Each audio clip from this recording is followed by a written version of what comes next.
গত 18 মার্চ থেকে 21 মার্চ পর্যন্ত উত্তর পূর্বাঞ্চলের নাগাল্যান্ড রাজ্যে অনুষ্ঠিত হয় 4 দিনব্যাপী নবম উত্তর পূর্বাঞ্চলীয় যুব উৎসব 2026।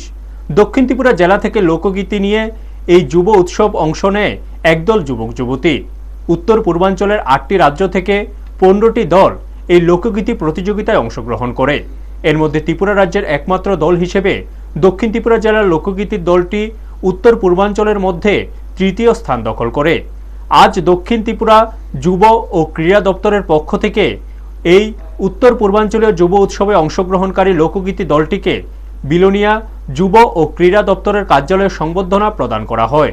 এ বিষয়ে প্রতিক্রিয়া তুলে ধরেন দক্ষিণ ত্রিপুরা যুব ও ক্রীড়া দপ্তরের আধিকারিক রিতেশ শীল।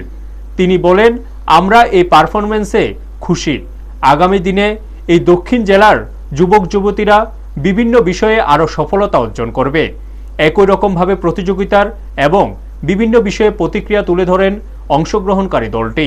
তারা জানান, সময় এবং নিয়মানুবর্তিতা ও পরিচ্ছন্নতা কি জিনিস সেটাই সেখানে বড় শিক্ষণীয় বিষয় ছিল। ব্যুরো রিপোর্ট, নিউজ তৎকাল 24।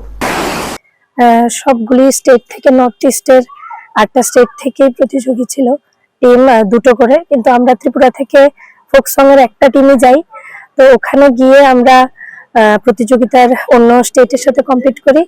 আর নাগাল্যান্ডের ওখানের যে ডিসিপ্লিনটা ছিল একদম মানে টাইম টু টাইম, মানে ওখানকার হসপিটালিটি, পাঞ্চুয়ালিটি একদম ঘুরে ধরা। আমাদের যে ওনারা যদি 3টায় বলতেন, মানে পাক্কা 3:05 বা 2:59 গাড়ি স্টার্ট হয়ে যেত বা প্রোগ্রাম শুরু হয়ে যেত।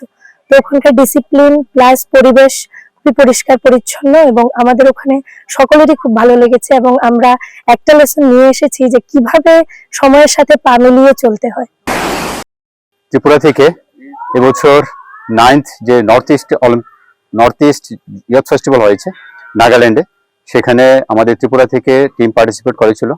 এর মধ্যে থেকে যে কম্পিটিশন হয়েছে সেখান থেকে আমাদের সাউথ ডিস্ট্রিক্ট থেকে ফোক সঙ্গে আমরা 3rd পজিশন সিকিউর করেছি, অ্যাচিভ করতে পেরেছি। তো আজকে আমাদের মাঝে টিমের পার্টিসিপেন্টস আমাদের মাঝে আছেন। তো আমরা খুবই আনন্দিত যে আমাদের সাউথ ডিস্ট্রিক্ট থেকে পার্টিসিপেন্টসরা ভালো অ্যাচিভমেন্ট করেছে এবং আমরা আশা রাখছি আগামী দিনগুলোতে আরো ভালো অ্যাচিভমেন্ট আসবে।